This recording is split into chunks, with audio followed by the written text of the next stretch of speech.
Thomas here from Critchley, and it's my pleasure to introduce you to our speaker, I should say maybe workshop leader or facilitator today, Carmen Herrero.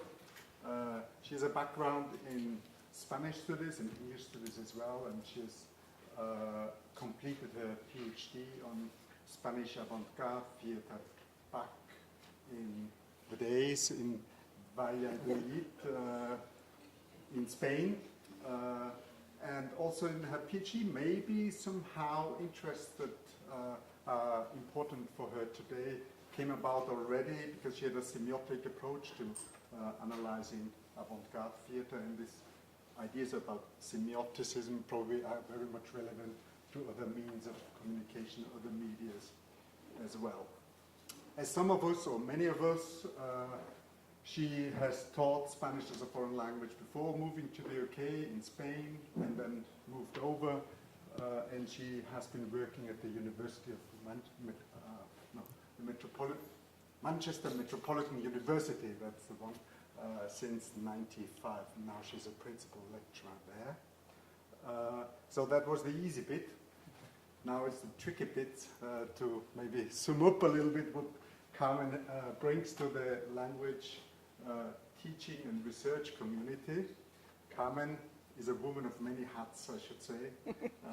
She's a scholar, a teacher, a researcher, a teacher trainer, a workshop facilitator, a keynote speaker and editor, event organizer, project leader, PhD supervisor, and probably many more. It would take probably hours really to talk about all the projects, events, networks she was engaged in and worked on. I just want to pick out a couple that are also relevant for today. Carmen has co-founded the FILTA, that's Film and Language Teaching Association, which sees itself as a community of practice of language practitioners who wants to bring together scholars, researchers, teachers, educators across all languages, not only in this field Spanish, but across all languages. And it's also about developing with students, with pupils, film literacy, beyond an idea of film as a mirror of society, but looking really at how film constructs reality and social concepts as well. And she also, FILTA also works together with cultural institutions outside the university and outside academia, not only schools, but also most notably with the, what back then, Corner House Cinema in Manchester, now it's called Home, where you organized a plethora of events, film screenings, all also dedicated to secondary school pupils, accompanied by study guides, helping also pupils in secondary schools to develop their film literacy. And obviously, I guess somehow this will inform what you do today as well. So that's the first big association. And probably building on that, she also is director and co-founder of the FLAME research group of film, languages, and media in education that takes it probably a little beyond what FILTA already has been doing for quite some time and engaging also with other academics to develop these concerns. As it says on the project website, each member of the FLAME group is committed to progressing language pedagogy by carrying out active research into multimodal approaches to teaching and effective use of films, media, visual literacies, and audiovisual material in the classroom. That's a mouthful. And some of this we will see today as well. And last not least, I want to mention that Carmen also works beyond the UK and was engaged in a European project, the Como Vivo project, that was about engaging of skills needed in virtual and mobile work in a multicultural environment. That's it. So it's very much also about expanding our thoughts on language teaching beyond the text, beyond the film, onto other medias, like, for example, games and other ways of communicating the languages are relevant as well. And if you haven't had enough of this virtual, I'm sure you will be interested in seeing more. There are a few things coming up, some information we will have later on today. Just the next one, if you are inclined and interested in Portuguese, I think no one in Portuguese is here, but there will be a workshop on using short films in the Portuguese classroom in 2 weeks' time, or 3 weeks' time, 2.5 weeks' time. And then later on in April and June, there are 2 big events from the new what's it called? Project Transmedia and Education. Transmedia and Education. Some of these events are on our website as well, and we have a leaflet of the next one here as well, and we can distribute that later on. So I wish you a great workshop. Thank you very much. Made me feel now I do a lot of things. Yeah, you do. Yeah, I never bore. Let's say like that. Thank you very much for inviting me and for being here. I'm delighted to be here because when Thomas invited me, he said, but we would like some kind of interactive workshop, which is what it's going to be. And he also said, but we would like to be recording it. I said, okay, no. Well, yes, only for the first 15 minutes because I want people to be really comfortable about talking.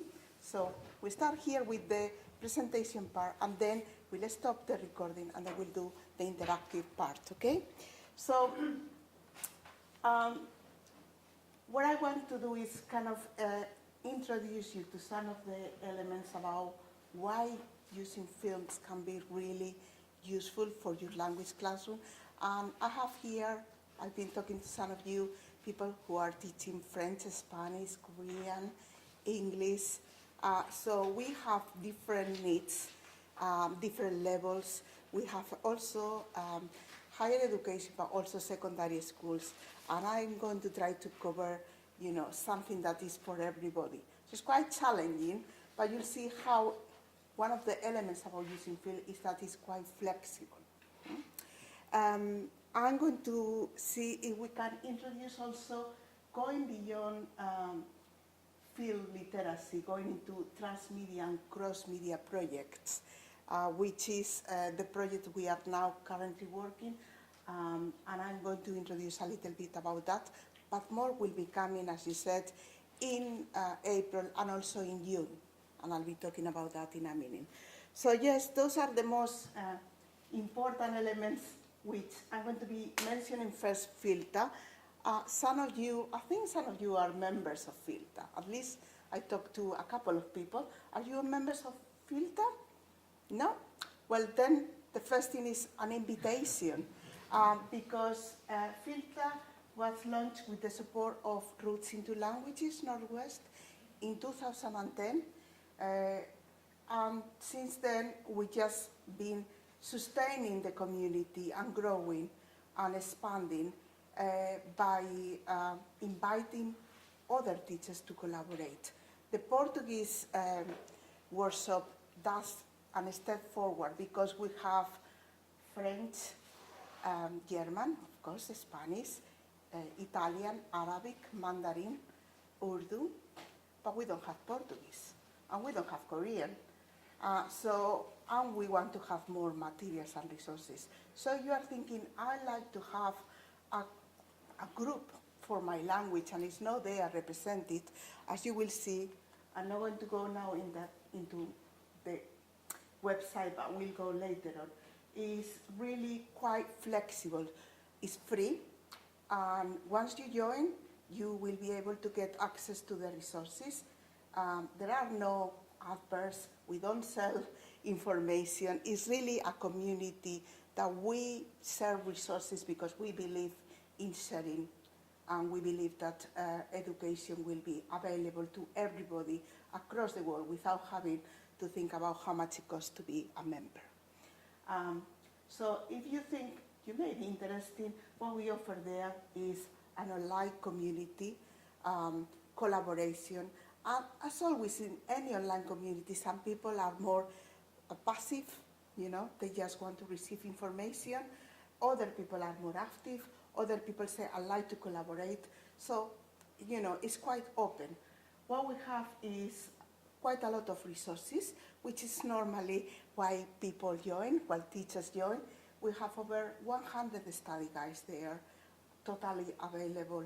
And we also have a good range of videos, short films, trailers, no breaking the copyright, but just linking to Vimeo or to YouTube that we think can be useful. As you mentioned, Thomas, it's a community of practice because the principle is we all are at different levels. So some people are at the beginning of their career, but they would like to learn more about it, and people can just join at wherever level they want. And we have different groups, as I mentioned. So these are the different groups. You don't have to join, but you can actually create your own group. So we have German, we have Spanish, television group, and sometimes people write to me and say, could I create a group on Latin American studies? Of course. Or can I create one group on audio description and audiovisual translation? Yes. So that's what we do. And these are some of the resources. Obviously, the resources that are there have been changing over the years because we all grow as teachers and we change the way we do things. So when you go there, you see some of the resources maybe from 10 years ago to now, they are very different. But we still think they are valuable there and we keep all the resources. One of the reasons for creating FILTA is because although we were creating these resources, they kind of disappear sometimes in the internet. And people used to say, can I get this resource? And I say, this is a good way of bringing everybody together and also bringing practices from all over the world. So the resources are there, and as I say, you can create. That's Alicia, that was one of my PhD students, and she was working on dubbing, audiovisual translation, and she created her own group where people can really also pose questions. What's the best tool to do this? What's the best way of doing that? So that's why we have those groups. So moving on for FILTA to Flame, we were doing the part about the community of practice, but we also needed research to base some of the practice that we were having. Sometimes I think this is really like a circle. You try things, then you think, why does it work or it doesn't work? Then you go into the research, and then you go back into the practice. And that's how I believe that we should be doing things as teachers, as researchers. So we launched with the same principle, the idea that it started in Manchester Metropolitan. That's where we hosted the research group, but it's open to everybody. So this is also an invitation for all of you. If you decide, I'd like to, be a member of the Flame, is open as long as you are interested in doing something related to this field. And that's how Thomas, for example, came to one of our events. And it's, again, you'll find people that are working in very different areas, but all connected with this field. Based on this research, as an example, in 2010 we were involved with what it was a cinema called Corner House, now Home, and we were working with secondary schools, and then we were expanding what we were doing with French and Spanish to Arabic, Mandarin, and Italian. The result that is just so there. Students from secondary were more interested in continuing with languages at GCSE A level after doing these events, where basically the schools were coming to the cinema, and we were doing activities with them to say, learning a language is fun. It's not all about grammar. It's about culture. It's about audiovisual culture. It's about getting to know the language in a different way.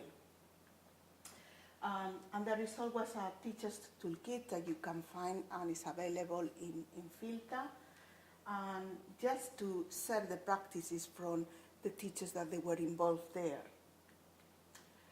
So moving on, I don't know if you know about the cross-language dynamics. The Arts and Humanities Research Council got some funding. We are Manchester Metropolitan affiliated to the cross-language dynamic that is led by the University of Manchester.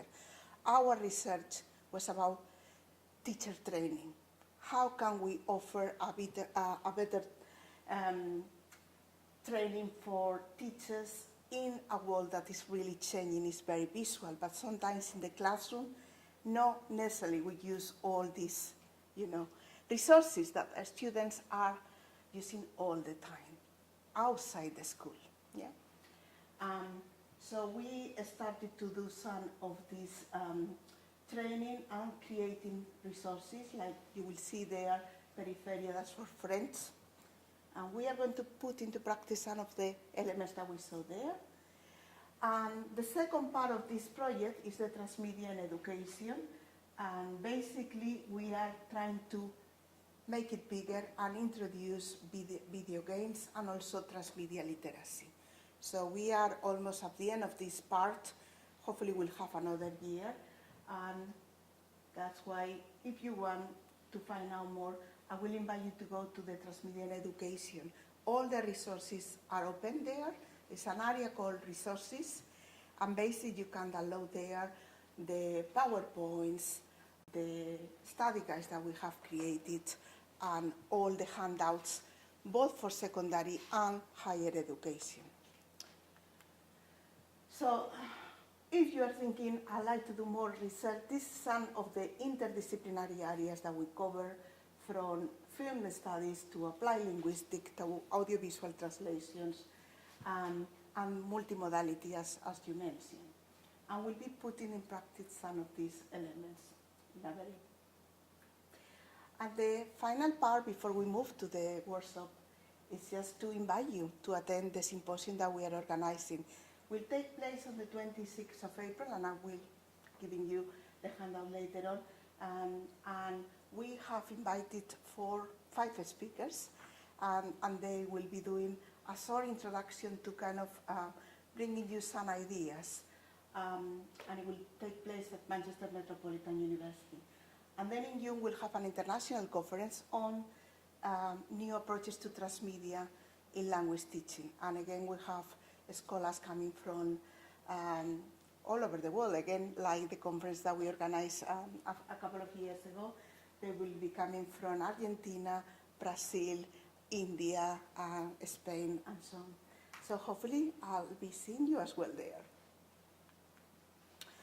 And this is it. Thank you.